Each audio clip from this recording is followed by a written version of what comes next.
today. I hope for the sake of Luis Suarez and as well as for his integrity, this is not true. We've been told that he kind of cheated in his Italian exam. Remember, it was, I don't know whether they're still going to sign, but I heard Alvaro Morata is already in Turin and is going to go through medicals. I think that is done. Once that one is done, I think they want Luis Suarez again. But remember, we told you that he needed to sit for an exam to get an Italian passport. Now, he did that pass, but there's an investigation that he got the questions days or day before he wrote the exam, so he saw what he was going to be answering. So all this malpractice, not really Nigeria for they happen everywhere. So but they're investigating. It's yet to be proven that he actually saw those questions before he went to write the exam the next day. Good evening, welcome to Sport Fiesta Station Live on 2.7 KUFM down here in Benin City. I'm the sports Berlusconi, son of Francis Diba Kadabra Sports. Aliyu Ibrahim is here. Let's just start from Luis Suarez situation. I read the story, kind of funny to me, but again, do you really need to write an exam to get an Italian passport? Why was Suarez's case different? Because we have a question that will be arguing, Charles Anozado and Sophie others will be arguing online that Alvaro Morata is there now. He's not an Italian citizen. He didn't need to write an exam to get to Turin to sign for Juventus very soon. I think they will confirm that deal. Why did they have to take Suarez through this thing? But Alvaro Morata is from Spain. Yeah. He's European. Luis Suarez is from Uruguay. He's a non-EU, that's European Union player. So that is the reason. But over the years, at Ajax, at Liverpool, right now he's a non-EU player.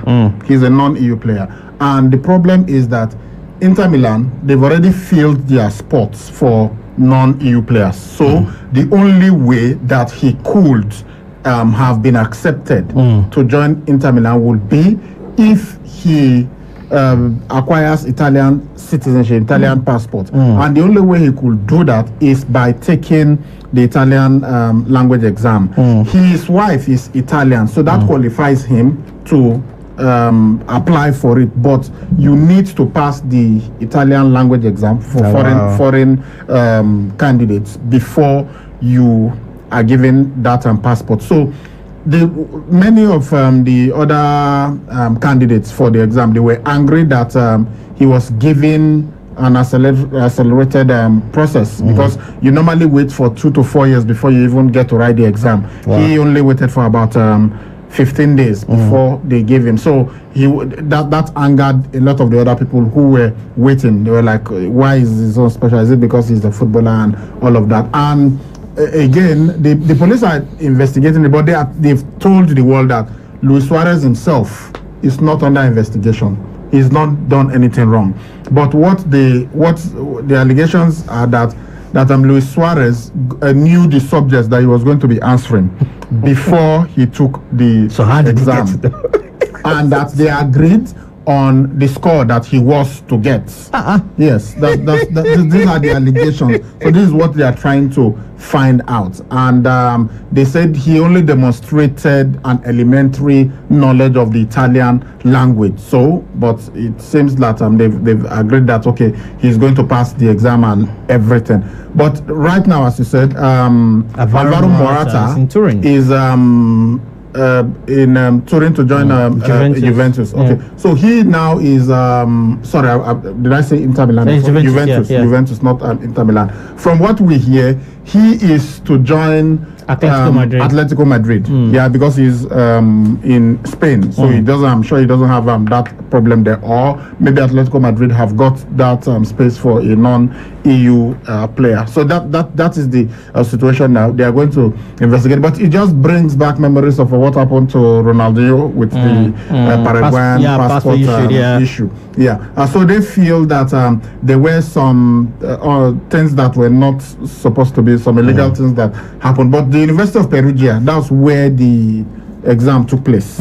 Yeah, they have said, look, there is nothing wrong with what this guy did. There's nothing wrong with the process. They followed the process the right way, but unfortunately for them, they are being investigated. So we'll see what the investigation will come up with. If they are able to prove that something that was not supposed to happen took place, then they are going to sanction all those who were part of the process. But they are saying clearly that Luis Suarez himself is not being investigated for this. Rather, it is the University of Perugia that is being investigated. But the authorities at the university, they have insisted that nothing untoward happened. But the police have already seized documents at the university. They did that today. So we'll see what comes out of this. All right, stay in Italy. We can confirm that through Vidal Esna, an Inter Milan player.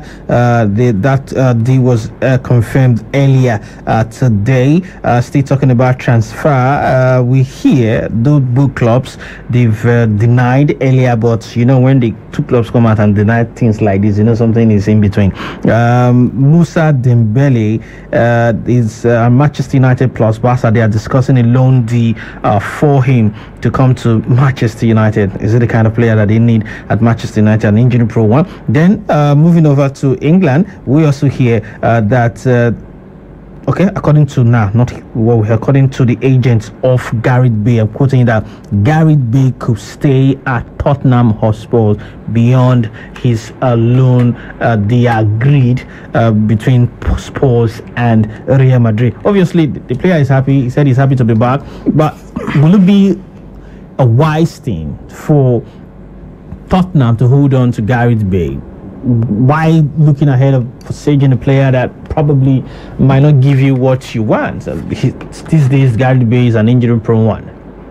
Well, if I think it will be based on his performance. If it is clear that the guy is going to, if it is clear that the guy is going to get better at Tottenham Hotspur after the 1 year, of course they will extend it.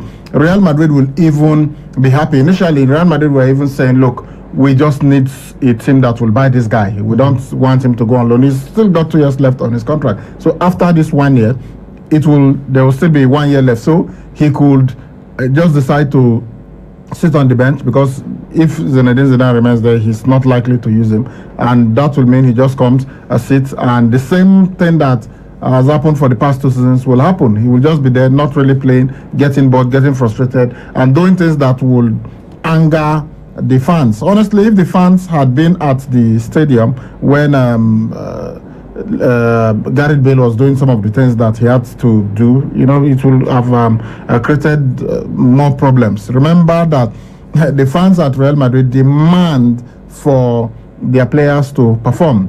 Even during the heydays of the Galactico era, they told their players, "Who burn your Ferraris if you do not start improving. You are here collecting big money and you can get all the luxuries of life, and yet on the pitch you are allowing Barcelona to beat you. Other teams are coming to beat you," and that maybe spurred the players, even though they didn't perform very well in La Liga, but they went on to win the Champions League in 2002.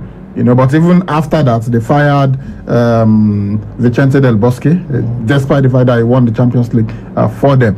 So if the fans had been coming to the stadium, if not for the COVID-19, honestly, maybe this thing with Gareth Bale will have escalated even worse than it is at the moment. So I'm sure Real Madrid wants to get rid of him. He too does not want to go back to Madrid. So if he plays well, Jose Mourinho, if he's still there at Tottenham, I'm sure he will want to extend the contract. He's said it clearly that he attempted to sign Gareth Bale while he was at Real Madrid, but I don't know what happened. Maybe they didn't want to spend the money there. But the moment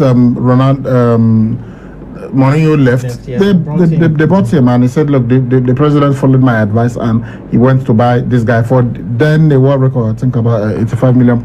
You know, so it's very clear to everybody. If he plays well, he's going back to his club. He's a legend at this club. That was where he made his name. So if the first year is successful, I'm sure they are going to give him another contract, maybe even just tell him, okay, finish your career here. He's 31, he could play till is 35, 36. True. Okay, it's staying in transfer markets. Let's go to the other side in London. Chelsea now, we understand that Mendy has gone through his medicals earlier today, so very soon we'll get the announcement today or either tomorrow.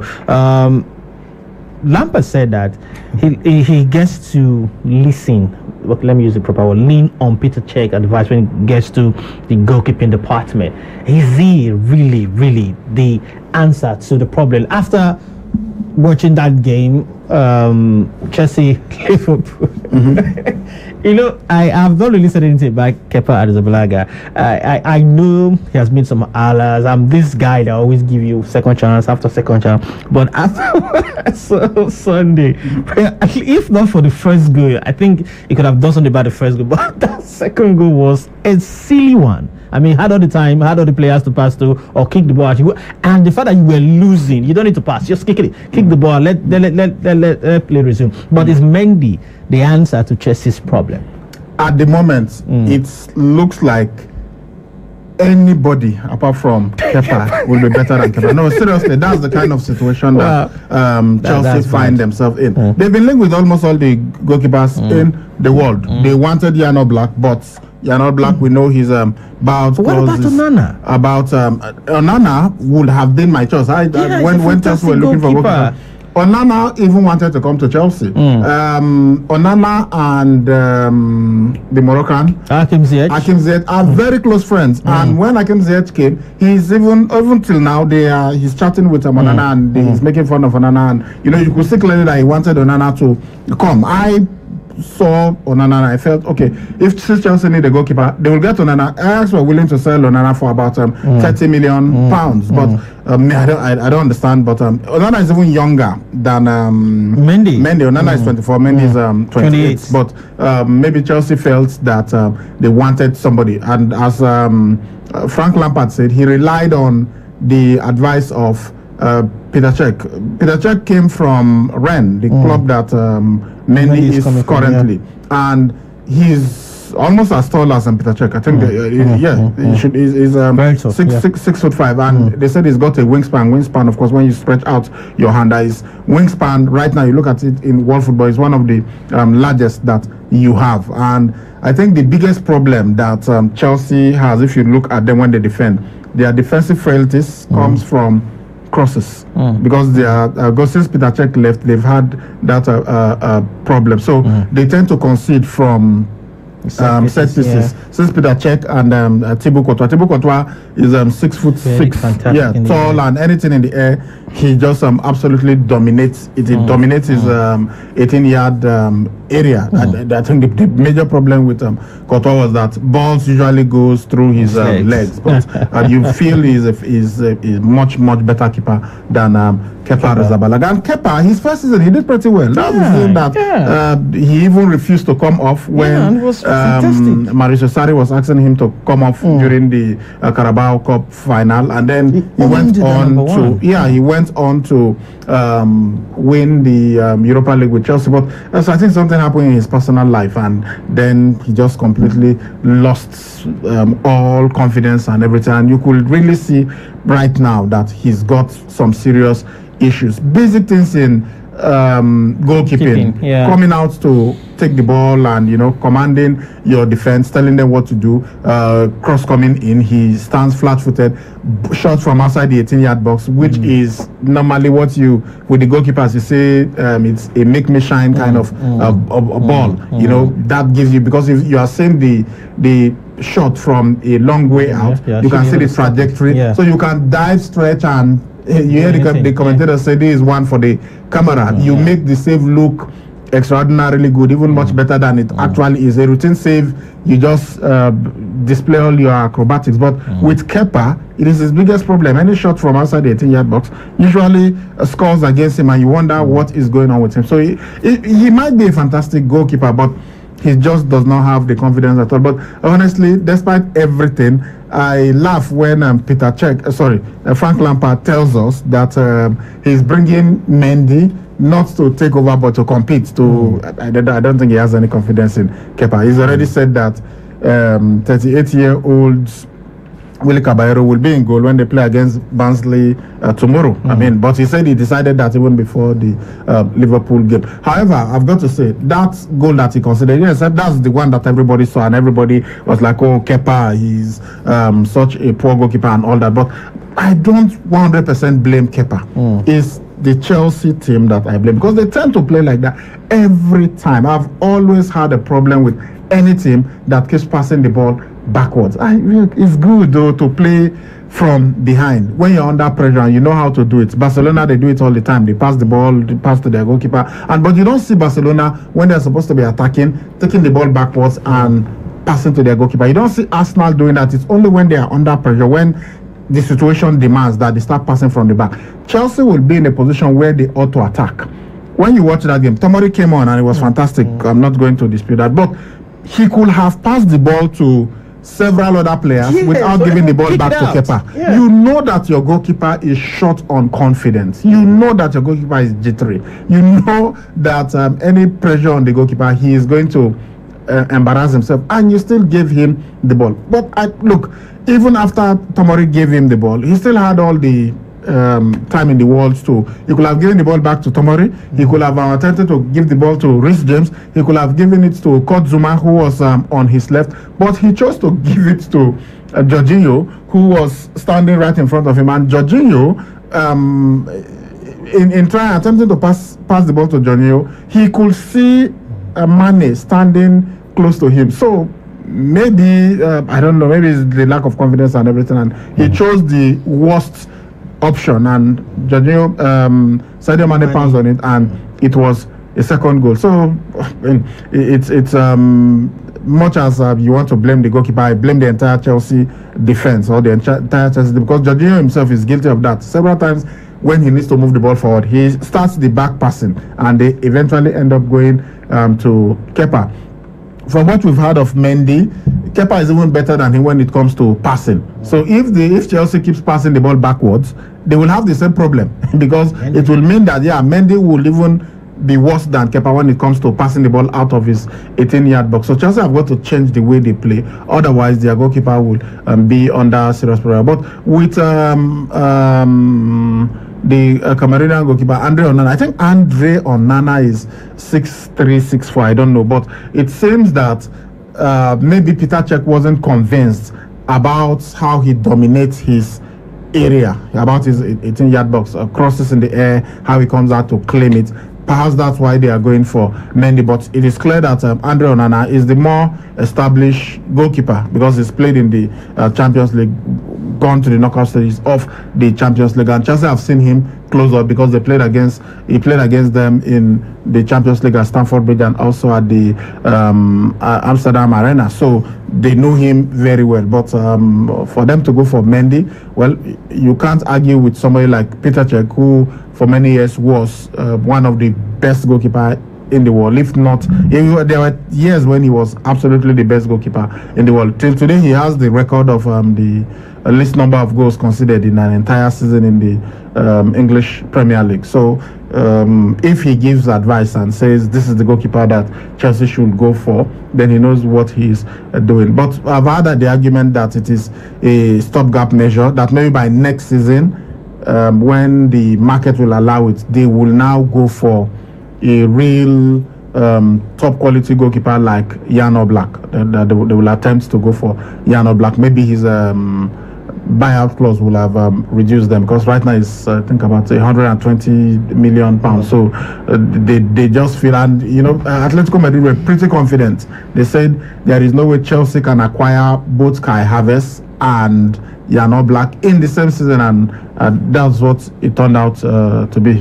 Chelsea couldn't go for Jan Oblak because of his buyout clause. So maybe what they want is just to bring Mendy and use him for the rest of the season. Then they can now bring Oblak. That's when they will now allow Kepa Arrizabalaga to go. So Mendy will now be a number 2 to the very top top goalkeeper that they will be attempting to bring in. All right, go for our first break on the show. When we come back, we'll give you more information that we have for you for sport is concerned. It's there to win for the 9 Mobile Mega Millions promo. 90 people go hammer 1 million naira every day for 90 days. 2 people go win smartphones every hour, every day. The one who sleep pass, now the 10 million naira grand prize. If you not be 9 Mobile customer, move, come outside or buy a new line. In addition to the plenty millions and smartphones, we go summer you with 1 gigabyte plus 500 naira airtime instanta plus up to 100% data bonus for 1 year. Recharge 200 naira and above. Make you for the win. Promo starts August 10 and ends November 7, 2020 and is approved by FCCPC. 9 Mobile. When you wake up in the morning before you start your day, breakfast time is Kellogg's time. For work and for play, for a great start to your day, breakfast time is Kellogg's time. Give your family a tasty, nourishing breakfast of Kellogg's cereal, powered with the goodness of grains and 11 essential vitamins and minerals. Now also available for just 50 naira. Breakfast time is Kellogg's time.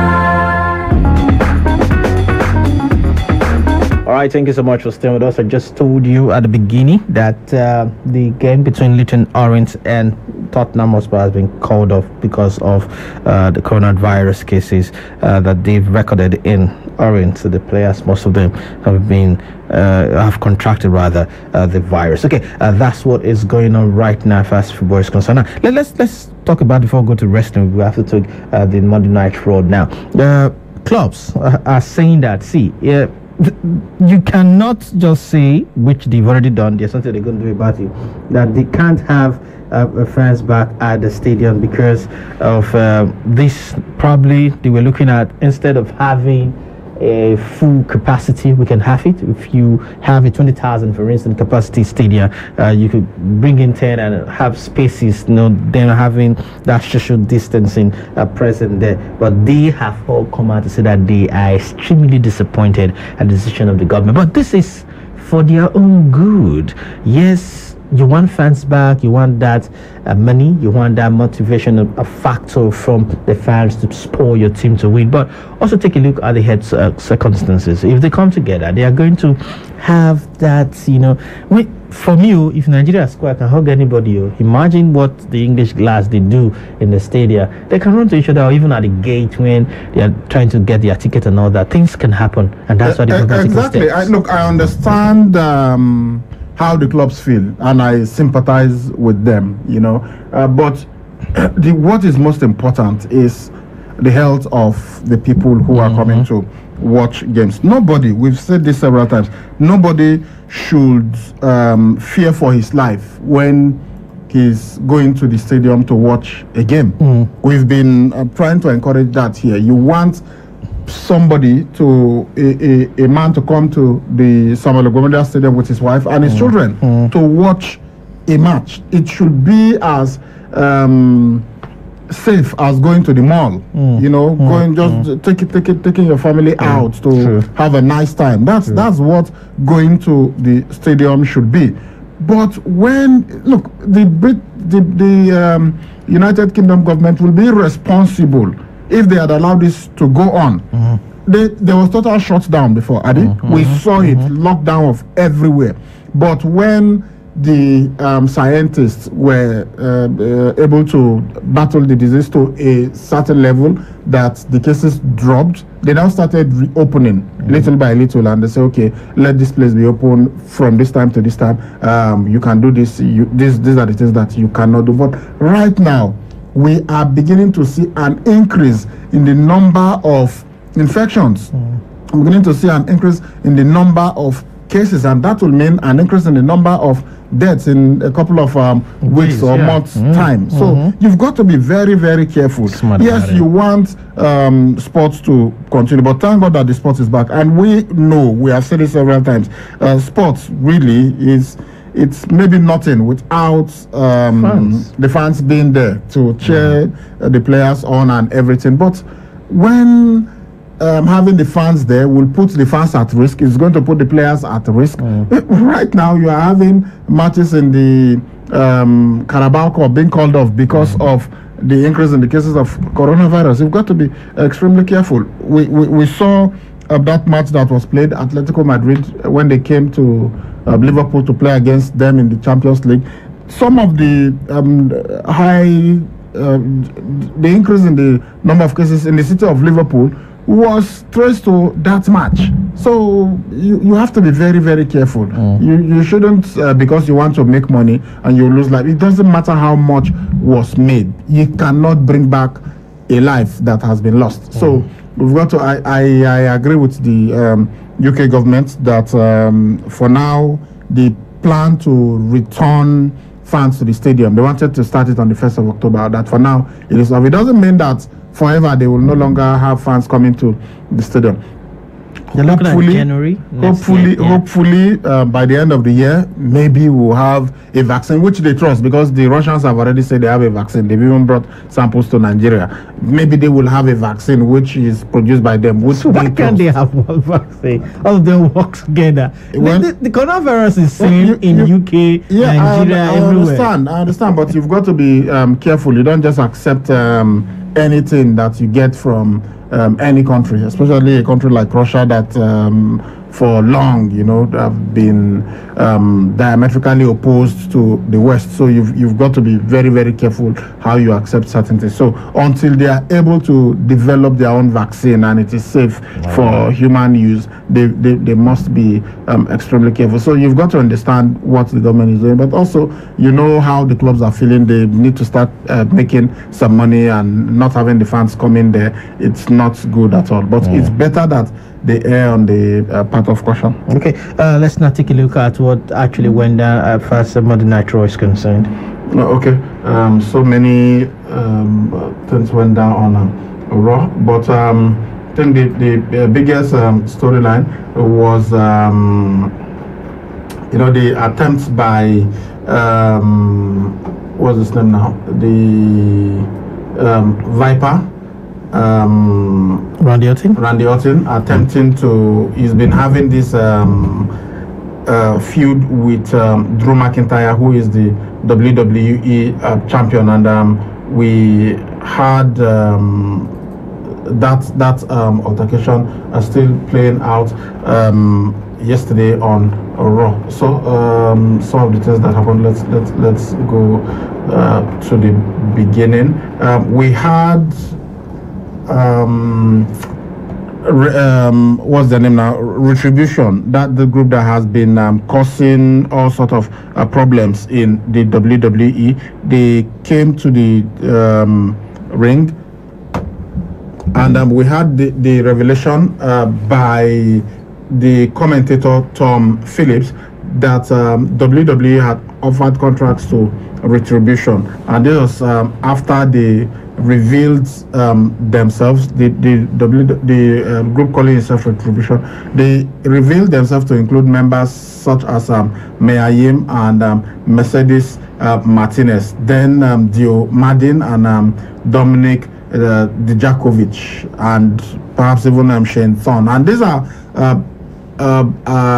wrestlers that have been in the WWE roster for some time, but they said that they've not been offered contracts, so that's why they were going everywhere under the guise of Retribution to cause mayhem. But then Retribution, they started saying all sort of things that they will continue invading the WWE, but then the hot business interrupted. Bobby Lashley said his team was not afraid of a group of people who were hiding behind a mask, and then more members of Retribution appeared, and then they beat down the United States champion MVP Shelton Benjamin and Cedric Alexander. But they agreed that there was going to be a match later that night between both groups. So we had this triple threat number one contenders match. The Street Profits, who are the Raw Tag Team champion, they said whoever won this match would battle them at Clash of Champions. So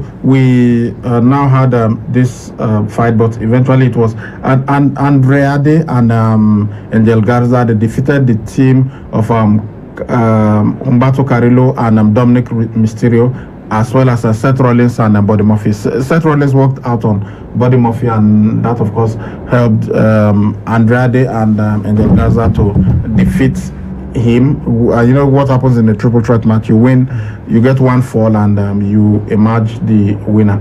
So we also had the Kevin Owens show. He brought on Shane McMahon, and McMahon, of course, came to the ring with his protege Dabakato, who is usually with him at the Raw Underground. And of course, they were teasing Dabakato versus Braun Strowman later that night on Raw. And Kevin Owens slapped Dabakato, and then later he introduced Braun Strowman, and Shane McMahon did his best to keep the two guys apart. If you know, Dabakato is as big as Braun Strowman, so that tells you how big the guy is. So we also had this encounter. Keith Lee taking on Drew McIntyre. They said that if Keith Lee wins this fight, then he will get a shot at Drew McIntyre's title at Clash of Champions if Randy Orton is unable to recover enough to take on that fight. So while this fight was on, and we had Keith Lee attempting to hit Drew McIntyre with the Spirit Bomb, but as he was, Drew McIntyre escaped, and he delivered a Claymore kick, but the moment he did that, Randy Orton came out of nowhere and hit Drew McIntyre with a chair, and that caused a disqualification. So Drew McIntyre defeated Keith Lee via disqualification, but Randy Orton also attacked Keith Lee.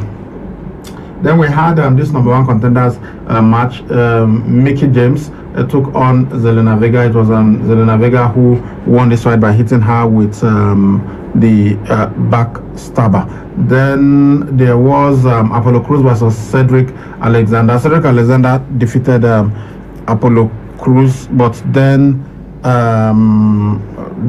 he now suffered a beatdown at the hands of the Hot Business. He and Ricochet were beaten down. And later, we had this situation while the Raw Underground was going on. Seth Rollins came, and because he worked out earlier on Buddy Murphy telling him that he had something more important to do. So he made his second appearance on the night. He was holding an envelope, and then he invited the Mysterio family to come to the ring, where he revealed that a DNA test has proved that Rey Mysterio is not the father of his daughter Alia. And you wonder why they are bringing this, because they did this in 2005. Then it was the late Eddie Guerrero who said he was the father of Dominic Mysterio. Dominic was a small boy then. In fact, they eventually led to a match in which the winner of the match will claim paternity of Dominic Mysterio. Dominic was a little boy then. We never even knew he was going to grow up to become a professional wrestler. So we're wondering now why they are bringing this back. But of course, we know that Rey Mysterio is the father of Dominic, is the father of Alia. But he revealed, he said that the DNA tests have proved that Alia Mysterio is actually not the daughter of Rey Mysterio. And then he also showed a picture of Alia consoling Buddy Murphy after he lost last week's steel cage match. And there are even rumors that Alia is dating Buddy Murphy. Well, Alia and her mom Angie, they walked off in disgust and confusion, and then Dominic and Rey Mysterio walked off after them. Then Lana and Natalia took on the Raw Women's Champion Nia Jax and Shayna Baszler, and it was Baszler and Nia Jax who won this encounter. Asuka took on Peyton Royce. Asuka won this via disqualification because Zelina Vega came to the ring and attacked her. Then finally we had Retribution taking on the Hot Business, and Retribution had Slapjack and then Tiba. Then we also had the guy that's called Miz. It's Dominic Dijakovic, who is Tiba. Then Dio Madden, who is Miz. They took on the Hot Business featuring Cedric Alexander, Bobby Lashley, and Shelton Benjamin. And while this fight was on, the other members of Retribution came to the ring, and that caused a disqualification. Then Drew McIntyre led the rest of the Raw roster to come to the ring and save the other guys who were in the ring. And so as McIntyre and his team were busy clearing out the ring, Randy Orton came out of nowhere, and then he hit Drew McIntyre with another RKO, and that closed things out. So it was the Hurt Business who defeated Retribution via a disqualification. So these are the stuff that went down on Monday Night Raw last night. I hope you guys were able to have a fantastic time with Ibrahim, giving them the analysis of what went down at Monday Night Raw. Don't worry, we'll give you the SmackDown over the weekend. We'll go for this break now. When we come back, we'll talk more. Then, of course, open the phone lines for you as well. When you wake up in the morning, before you start your day, breakfast time is Kellogg's time. For work and for play, for a great start to your day, breakfast time is Kellogg's time. Give your family a tasty, nourishing breakfast of Kellogg's cereal, powered with the goodness of grains and 11 essential vitamins and minerals. Now also available for just 50 naira. Breakfast time is Kellogg's time.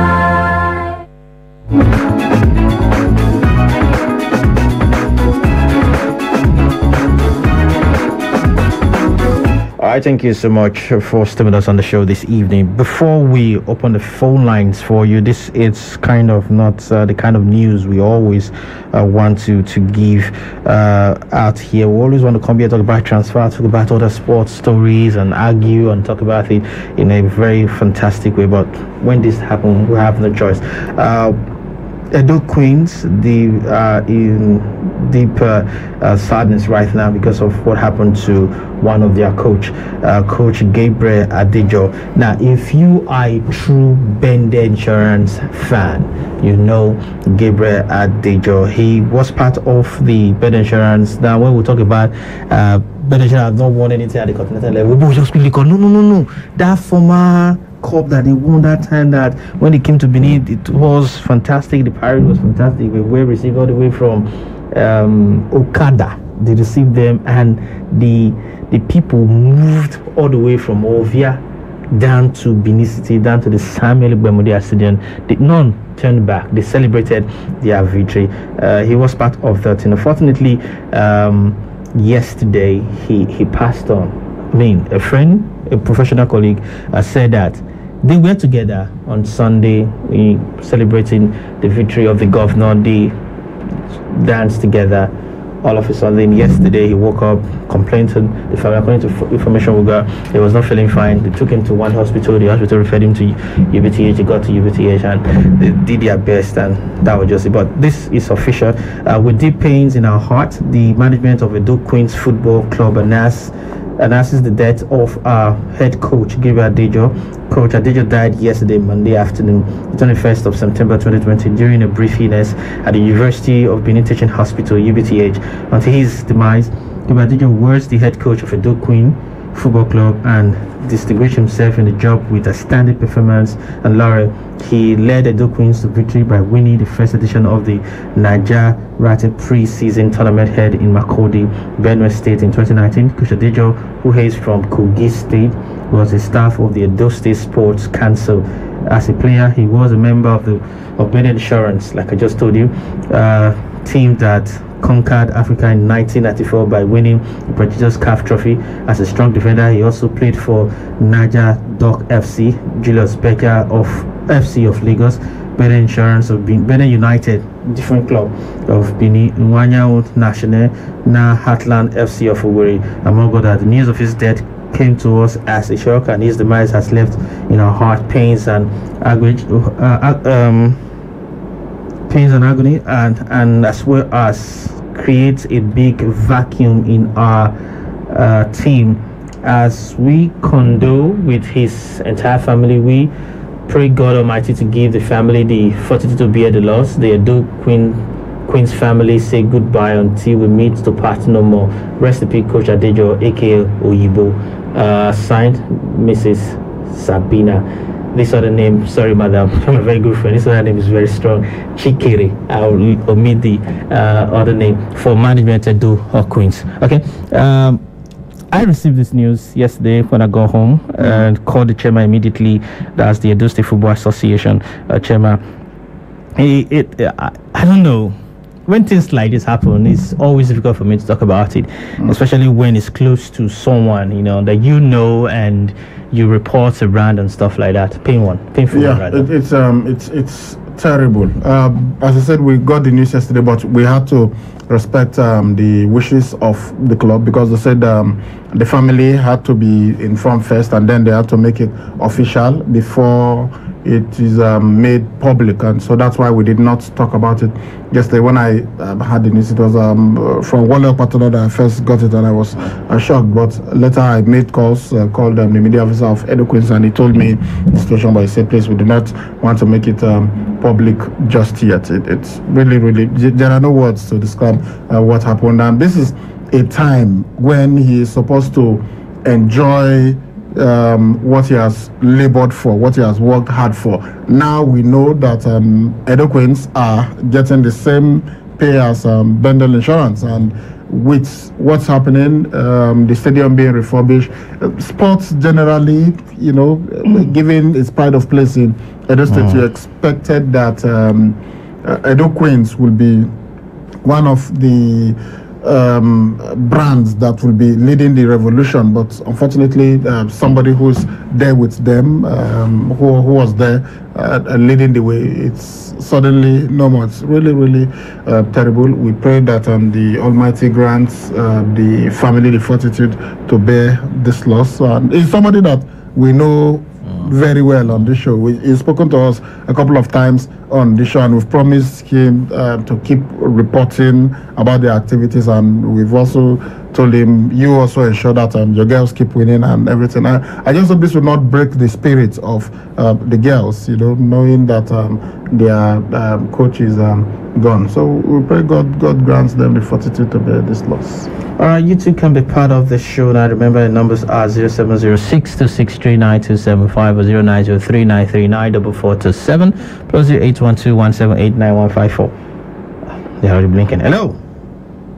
Hello. Danjuma. Danjuma, good evening. Good evening. Good evening. I had go to the family of Adejo. When I got to talk the two just my thing, it shocked me, because remember the time when I interviewed him, I guess that the Edo coach, how did they do well for the game?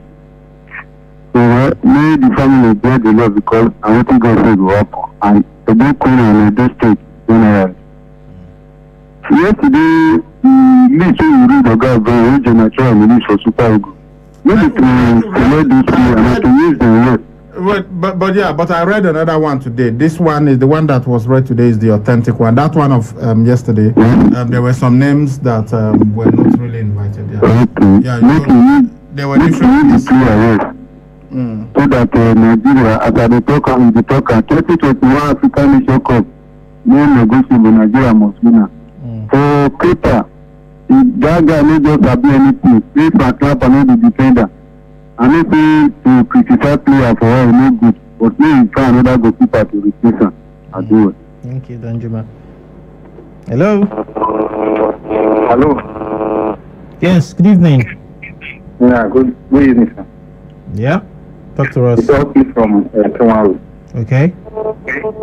Yeah, so I just want to know the news of Matthew. So I just heard something that whether some of their players whether they have coronavirus. So I'm just getting this. So I just want to confirm. Yeah, Ika Gundogan is one of those players who they confirmed officially that he has coronavirus. But the rest of them, you saw them yesterday. Now they played, so I don't think it's such a big problem. Okay. Thank you so much. Hello. Hello, Gabriel Sony. Good evening, sir. Dan Chelsea. Dan Chelsea. I got Maestro and our guy Ibro, good evening. It's not around today. Okay. I think my own take for Kepa. I think Kepa is a good player, or let me say, it's a good keeper. Because if Kepa is not a good keeper, Chelsea will not spend that kind of money to get such a player. I think to me is whether, let me say, he lost form, or we still ask ourselves question, with Chelsea, are we good enough at the back? Before a keeper will consider so goal like at least we still have defense problem. But I know say in the do a Russia, but at least our defense contribute to his downfall. Anyway, Mendy, let him come and try. But I will have go for Onana instead of Mendy. I will say with them all. So tomorrow we are going to win our match. Thank you. Hello. Hello. Hello.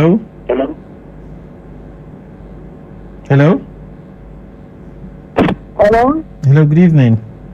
Good evening, sir. Please, I want to ask about Liverpool signing. Liverpool make any signing? Please tell us your name first. My name is... So I didn't get that. Please call from the next road. Okay. You're asking? I'm asking about Liverpool signing. Is Liverpool make any sign? Yes. They brought in Diego Jota and Thiago Alcantara. Then another left. Simikas. Sissipas, something. Sorry, just Sissipas for telling. One other player like that, one left back up to Andrew Roberts. But I also hear that they are discussing with someone. I don't know, but I think Musa Dembele as well. They're also interested in that deal. I don't know. Thank you very much. Thank you.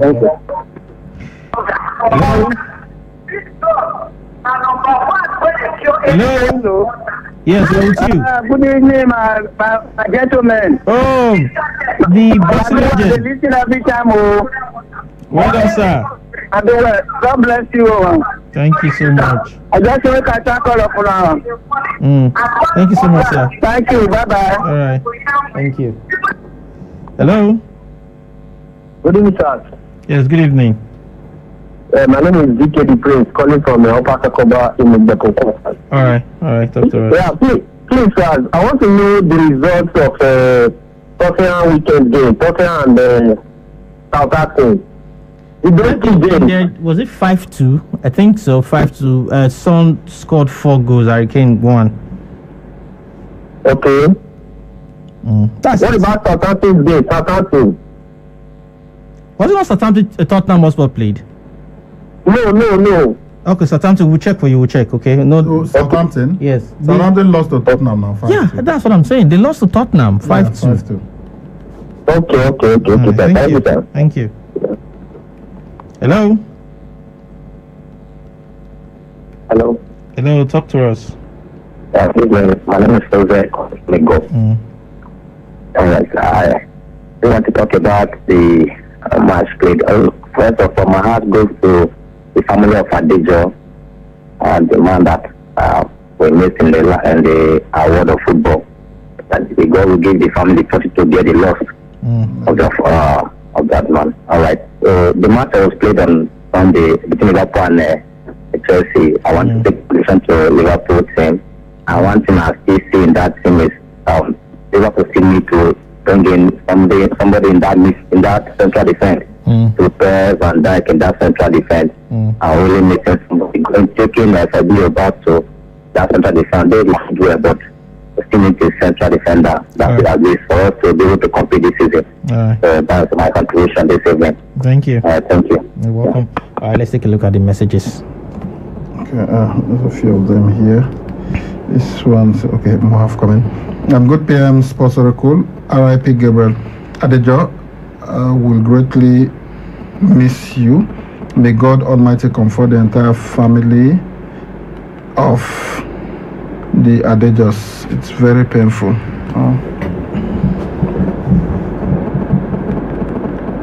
Good evening, KU Sports Crew. When will Arsenal sign Thomas Partey? Thanks, Chris from Warrior. When they sign him. They have till October 5, so don't worry. Good evening, Ibrahim and Francis. Gabriel Adeja also played for Guinness Nigeria PLC. May his soul rest in peace. Silver MMW.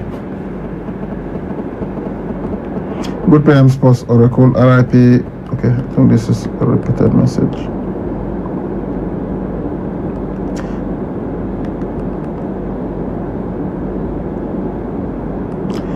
Good evening, men of sport. Oga Ibrahim, thank you, because I am happy and honored to be in the 21st generation. If I have a radio or TV station, the first people I will employ is you guys. May God bless you guys. Please play me Madrid anthem. Okay, we only play anthems on Mondays and on Saturdays, and even Mondays now. We don't even have time to play anthems anymore. Last time we actually took anthems. Literally, it's been a while that we took anthems on Mondays. So I'm trying to reboot the system. It's suddenly went off. Let's see if we can get some more messages. I think we should take a call while I'm trying to get. Oh, okay. All right. Hello. Hello. Hello. Yes, we have this one. Yes. Good evening. Great Gunners. How are you doing? Thank you. You too. I'm fine. Okay. So I've been trying to keep quiet about it, but I said no. About the Arsenal player, that the keeper that is so Martinez. I don't like it. If they put that guy together, I will choose that guy. Because it's a very good goalkeeper. He gave us 2 trophies.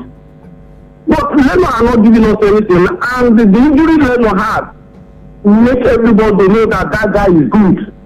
Now they went and buy one Iceland goalkeeper. So come and do what now? When they should have alternative 2 of them. Even if Leno don't want to stay, Leno can go.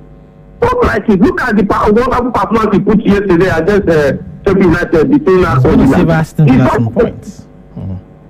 So I don't like it. Well, the board have their decision to take, but they should always consider fans' interest also. Thank you and God bless you all for the good job.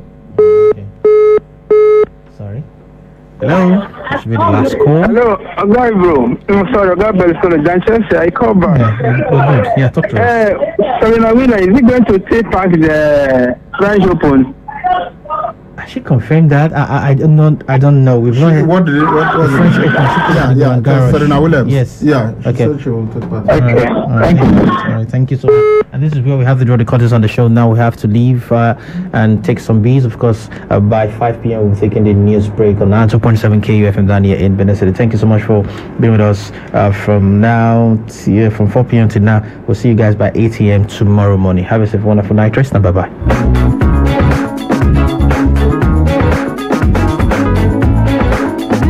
92.7 KUFM.